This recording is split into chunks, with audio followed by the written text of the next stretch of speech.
વિદ્યાર્થીની બહેનો, આપણે અભ્યાસમાં ધીમે ધીમે આગળ વધીએ છીએ. આપણે બીજા યુનિટની અંદર મૂલ્ય સાપેક્ષતા વિશેની વાત કરતા હતા અને એમાં મૂલ્ય સાપેક્ષતાનો અર્થ સમજવાની આપણે ખૂબ કોશિશ કરી હતી. અલબત્ત મૂલ્ય સાપેક્ષતાના અર્થમાં વસ્તુની કિંમતમાં ફેરફાર થતાં માંગમાં કેવા પ્રકારનો ફેરફાર આવે છે એને સમજવાની કોશિશ કરી હતી. એટલે કિંમત અને માંગ વચ્ચેના સંબંધોનો અભ્યાસ કર્યો હતો. કિંમત અને માંગ વચ્ચેના સંબંધોના અભ્યાસમાં ક્યારેક કિંમતમાં વધારો થતાં માંગમાં ઘટાડો થાય, ક્યારેક કિંમતમાં વધારો થતાં માંગ ઘટે પણ નહીં, વધે પણ ખરી, ક્યારેક જે ફેરફાર થાય એ શૂન્ય પણ હોય. આવું આપણે 3 બાબતો વિચારી હતી. એની અંદર આપણે એવો અભ્યાસ સમજવાની કોશિશ કરી હતી કે ક્યારેક આવકને કારણે પણ, ક્યારેક પૂરક અને અવેજી વસ્તુઓને કારણે પણ એ ફેરફાર થતો હોય છે. અહીંયા આપણે માત્ર કિંમતને કારણે માંગમાં કેવા પ્રકારનો ફેરફાર અસ્તિત્વમાં આવે છે એનો અભ્યાસ કરીએ છીએ. સામાન્ય રીતે ફેરફાર વધારે છે કે ફેરફાર ઓછો છે કે ફેરફાર બિલકુલ નથી, એ અભ્યાસ મહત્ત્વનો છે. અને એને સમજવા માટે આપણે અહીંયા મૂલ્ય સાપેક્ષતાના પ્રકારોના અભ્યાસમાં આવીને અટક્યા હતા.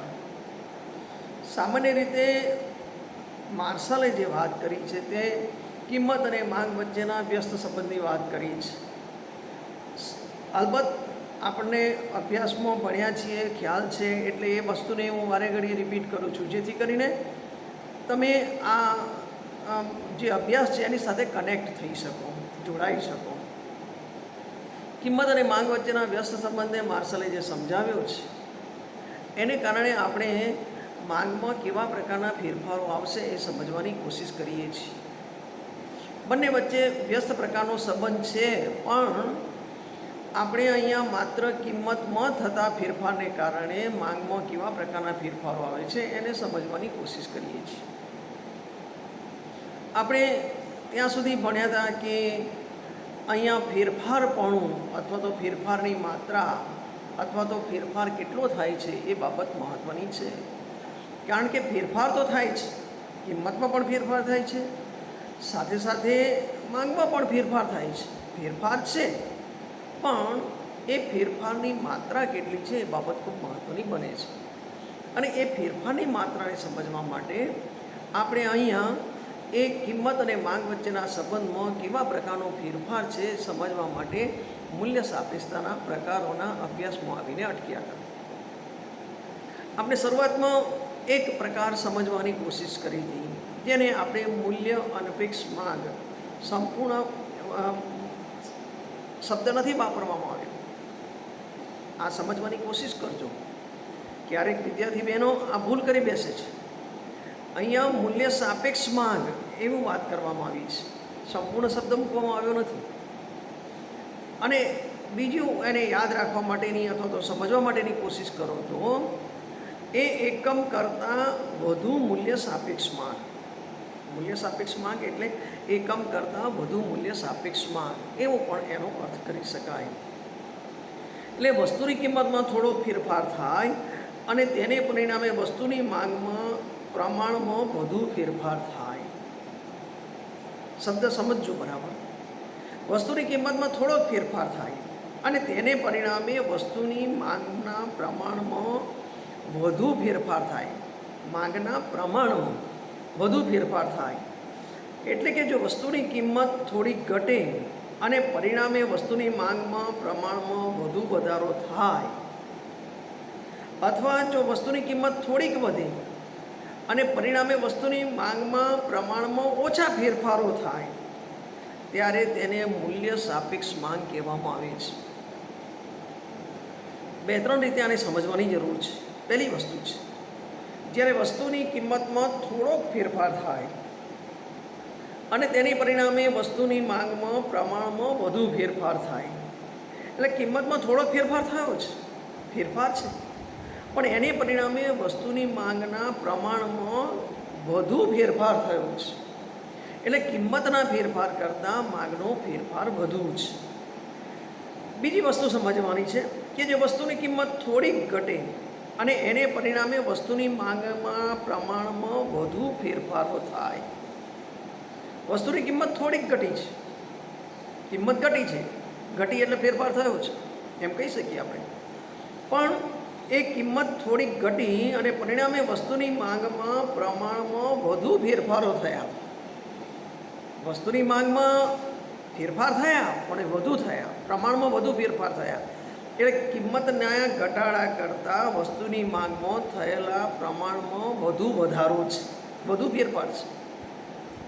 અથવા એમ પણ કહી શકીએ કે વસ્તુની કિંમત થોડી વધે અને પરિણામે વસ્તુની માંગના પ્રમાણમાં ઓછો ફેરફાર થાય. ફેરફાર આવે પણ ઓછો ફેરફાર આવે ત્યારે એને આપણે મૂલ્ય સાપેક્ષ માંગ છે એમ કહી શકીએ. આટલી વસ્તુ સમજવાની કોશિશ કરજો અને બધું ન સમજાય તો આટલું તો સમજાવવાની જરૂર છે અને સમજવાની જરૂર છે કે વસ્તુની કિંમતમાં થોડો ફેરફાર થાય અને તેની પરિણામે માંગમાં વધુ ફેરફાર થાય. વસ્તુની કિંમતમાં થોડો ફેરફાર થાય.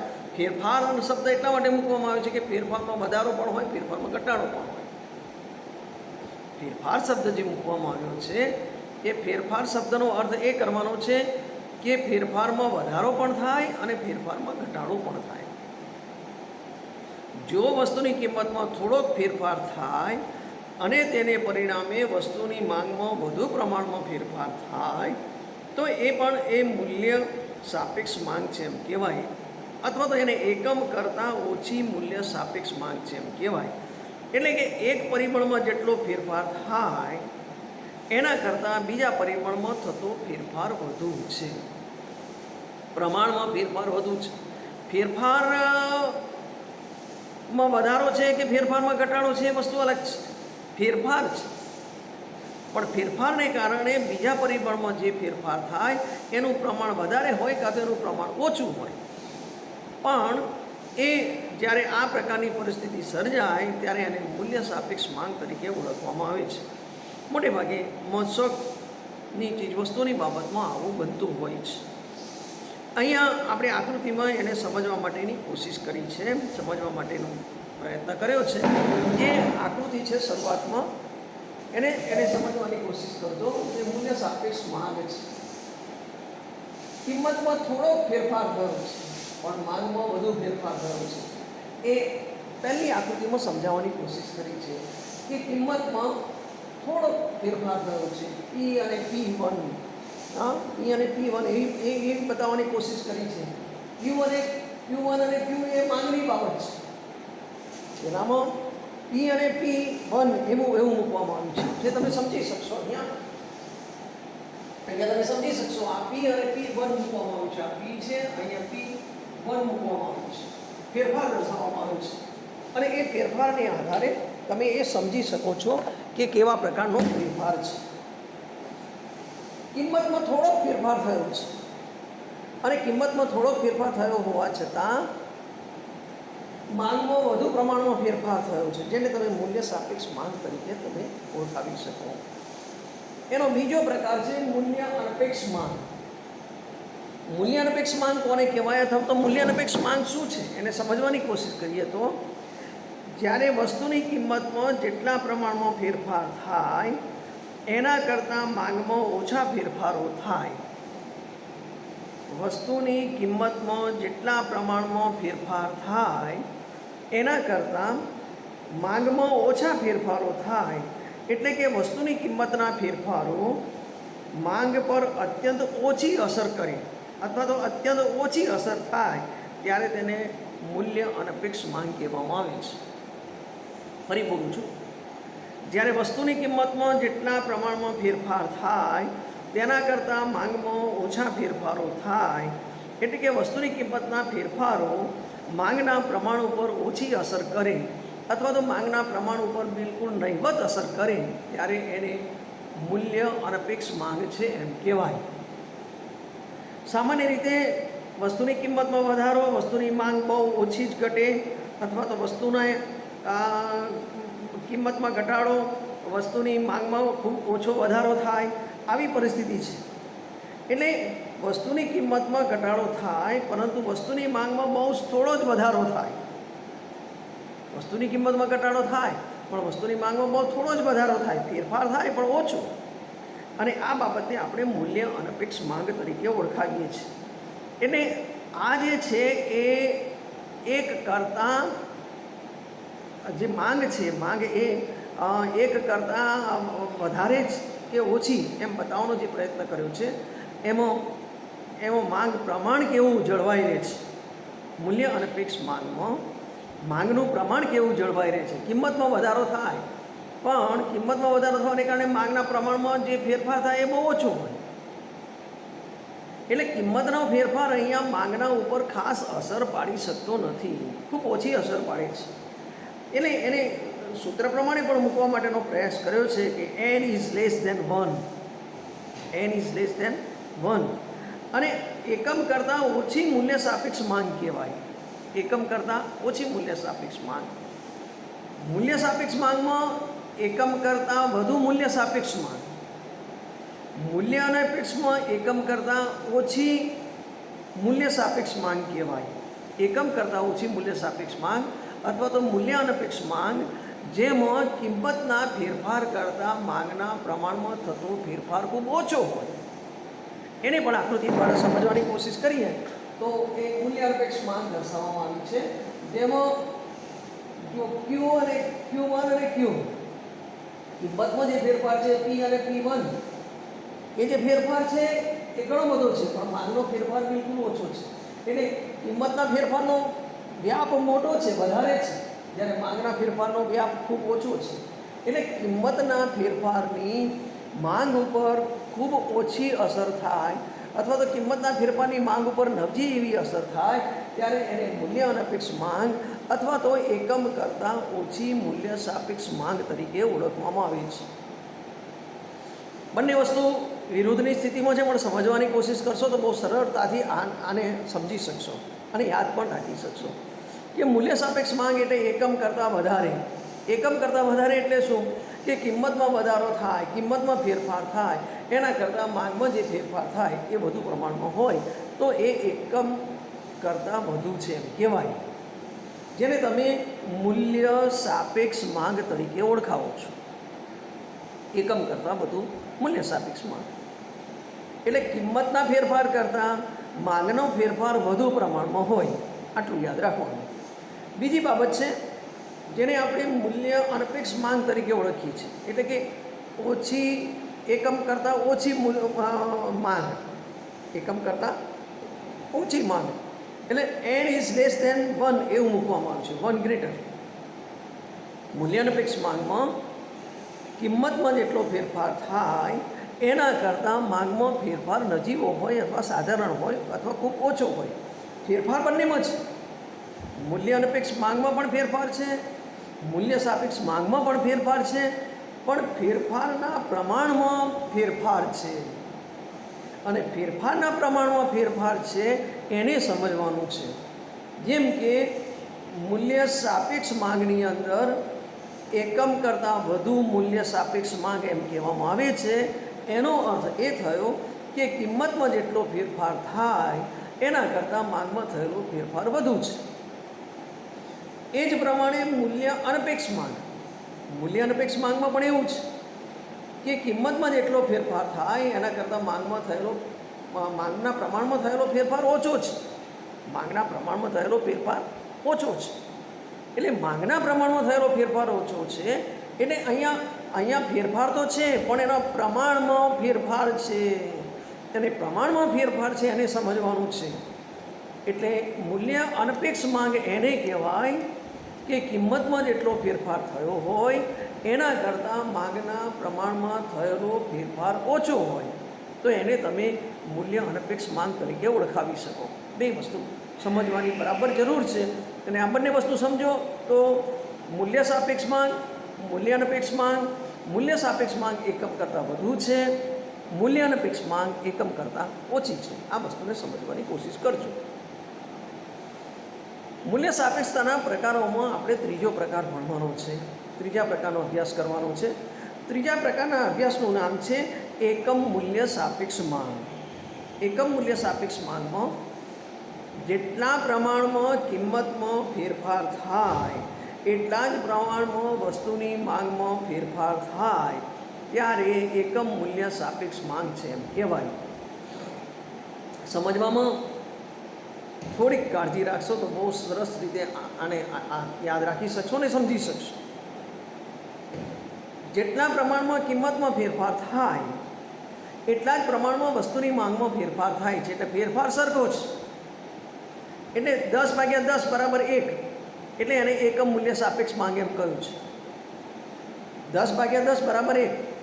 માનો કે કિંમતમાં 10% ફેરફાર થયો, માંગમાં 10% ફેરફાર થયો, એટલે 10/10 કરો એટલે 1 જવાબ આવે, એટલે એને એકમ મૂલ્ય સાપેક્ષ માંગ એમ કહેવામાં આવ્યું છે.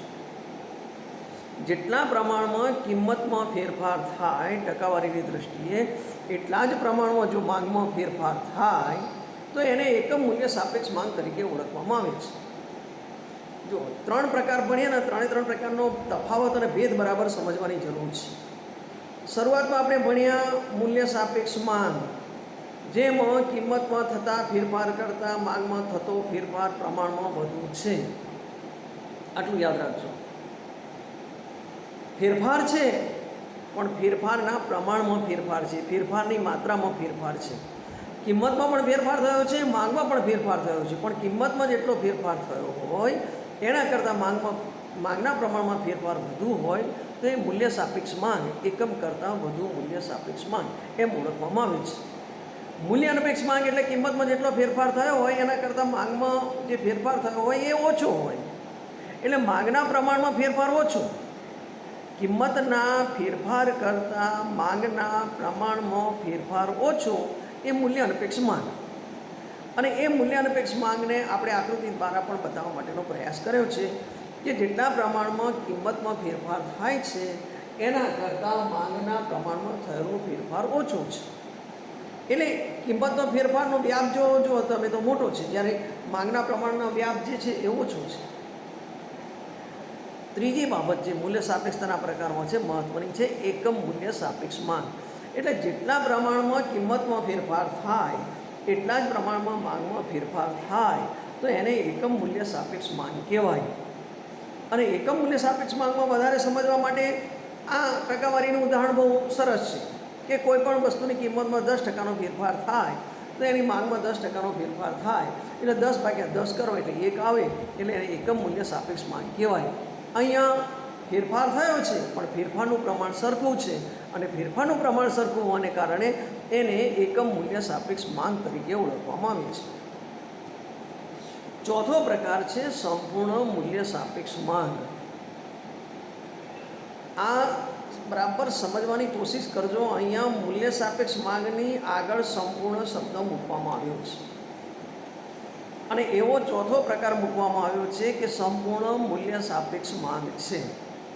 સંપૂર્ણ મૂલ્ય સાપેક્ષ માંગ છે, આનો અર્થ શું થયો કે વસ્તુની કિંમતમાં અત્યંત નજીવો ઘટાડો થાય પણ એને લઈને એની માંગમાં અમાપ ફેરફાર થાય, જેને તમે આલ્ફા તરીકે મૂકી શકો, ગાણિતિક ભાષામાં આલ્ફા એટલે અનંત, ત્યારે તેને સંપૂર્ણ મૂલ્ય સાપેક્ષ માંગ છે એમ કહેવાય. કિંમતમાં નજીવો ઘટાડો થાય છે, કિંમતમાં નજીવો ફેરફાર થાય છે. ફેરફાર ઘટાડાનો છે કે ફેરફાર વધારાનો છે, પણ ફેરફાર થાય છે. અને કિંમતમાં નજીવો ફેરફાર થાય, એ નજીવા ફેરફારને કારણે એની માંગમાં અમાપ ફેરફારો થાય, તેને સંપૂર્ણ મૂલ્ય સાપેક્ષ માંગ કહેવામાં આવે છે. અહીંયા જોજો કે સંપૂર્ણ મૂલ્ય સાપેક્ષ માંગમાં સંપૂર્ણ શબ્દ વાપરવાને કારણે અહીંયા કિંમત સ્થિર થઈ જાય છે અને માંગનો ફેરફાર અમાપ બની જાય છે. કિંમત સ્થિર છે, માંગનો પ્રમાણમાં ફેરફાર અમાપ છે, માપ વગરનો છે. આનો અર્થ શું થયો કે n = આલ્ફા, આલ્ફા યાની અનંત. કિંમતમાં નજીવો ફેરફાર થયો છે, થોડોક ફેરફાર થયો છે, પણ એને કારણે જે માંગમાં ફેરફાર થયો છે એ અમાપ છે, અને અમાપ હોવાને કારણે સંપૂર્ણ મૂલ્ય સાપેક્ષ માંગ રેખા જે આપણે આકૃતિમાં દોરી છે એ સમજવાની કોશિશ કરજો. એ પાયાની ધરીને સમાંતર છે, તેને TB તરીકે ઓળખવામાં આવે છે.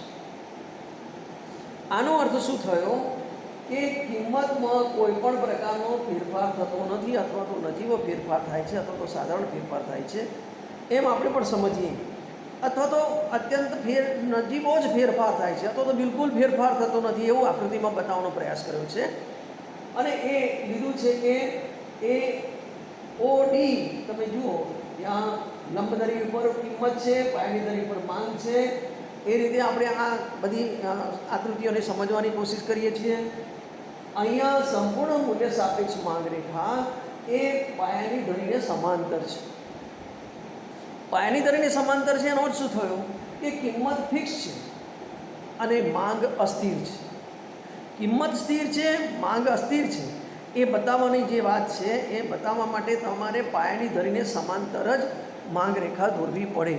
તો જ તમે એમ કહી શકો કે ભાઈ કિંમત અહીંયા સ્થિર છે અને માંગ અસ્થિર છે. અને એ કિંમત અને માંગ વચ્ચેનો સંબંધ છે એ સંબંધને સમજવો હોય તો કિંમતમાં બિલકુલ ફેરફાર થતો નથી અને માંગમાં અમાપ ફેરફાર થાય છે.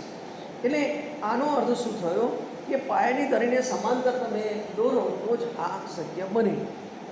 કદાચ આના અભ્યાસમાં આગળ સંપૂર્ણ મૂલ્ય સાપેક્ષ માંગ, સંપૂર્ણ મૂલ્ય સાપેક્ષ રોજગારી, સંપૂર્ણ મૂલ્ય સાપેક્ષ ઉત્પાદન, સંપૂર્ણ મૂલ્ય સાપેક્ષ આવક, સંપૂર્ણ મૂલ્ય સાપેક્ષ રોજગારી, કંઈ બી સંપૂર્ણ શબ્દ મૂકો એટલે મૂલ્ય સાપેક્ષ. અહીંયા માંગના સંદર્ભમાં ભણીએ છીએ, પણ પછી આ જ શબ્દ ઘણા બધા એના સૂચિતાર્થો સાથે સંબંધિત છે અને એને ધ્યાનમાં રાખીને આપણે સમજવાની કોશિશ કરવાની છે કે સંપૂર્ણ મૂલ્ય સાપેક્ષ માંગ રેખા છે એ સંપૂર્ણ મૂલ્ય સાપેક્ષ માંગ રેખા પાયાની ધરીને સમાંતર છે. એ જ પ્રકારે પાંચમો અને છેલ્લો પ્રકાર પાડવામાં આવ્યો છે સંપૂર્ણ મૂલ્ય અનપેક્ષ માંગ. સંપૂર્ણ મૂલ્ય અનપેક્ષ માંગનો અર્થ શું કરવામાં આવ્યો છે કે અહીંયા કિંમતમાં થતો ફેરફાર એ ઘણો બધો છે, અમાપ છે અને ઘણો બધો છે, છતાં જે માંગ છે એ માંગ સ્થિર છે, ત્યારે તમે સંપૂર્ણ મૂલ્ય અનપેક્ષ માંગ છે એમ કહેવાય. આનો અર્થ એમ મૂકી શકાય કે વસ્તુની કિંમતમાં ગમે તેટલો ફેરફાર થાય પણ વસ્તુની માંગ સ્થિર હોય, વસ્તુની માંગમાં કોઈ ફેરફાર ન થાય, વસ્તુની માંગમાં કોઈ અસર ન થાય, ત્યારે એ સંપૂર્ણ મૂલ્ય અનપેક્ષ માંગ એમ કહેવાય.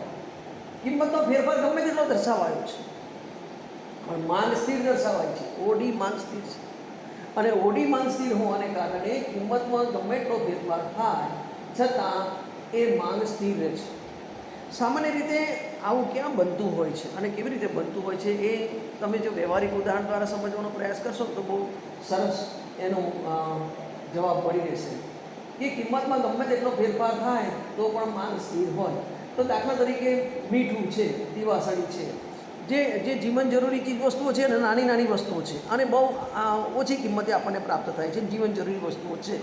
એવી વસ્તુઓમાં તમે વિચાર કરો કે માનો કે કિંમતમાં થોડો ઘટાડો થાય તો કંઈ મૂઠો ભરીને મીઠું ના નંખાય, કિંમતમાં વધારો થાય તો ચીકણી સૂગે એટલું મીઠું ના નંખાય. એટલે જીવન જરૂરિયાતની પાયાની ચીજ વસ્તુઓ છે કે જેના વગર મનુષ્ય ચલાવી શકતો નથી અને વર્તમાન સમય તો બહુ આગળ વધી ગયો છે. હવે લોકો મોબાઈલ વગર પણ ચલાવી શકતા નથી, ગાડી વગર ચલાવી શકતા નથી, જીવનના એક ભાગ તરીકે એનો સ્વીકાર કરી લીધો છે. એનો અર્થ શું થયો કે બધી સંપૂર્ણ મૂલ્યાનપેક્ષ માંગ થઈ ગઈ. જે ચીજ વસ્તુ વગર તમે જીવનમાં ચલાવી ન શકો એ બધી જ ચીજ વસ્તુઓ તમારા માટે સંપૂર્ણ મૂલ્યાનપેક્ષ થઈ ગઈ.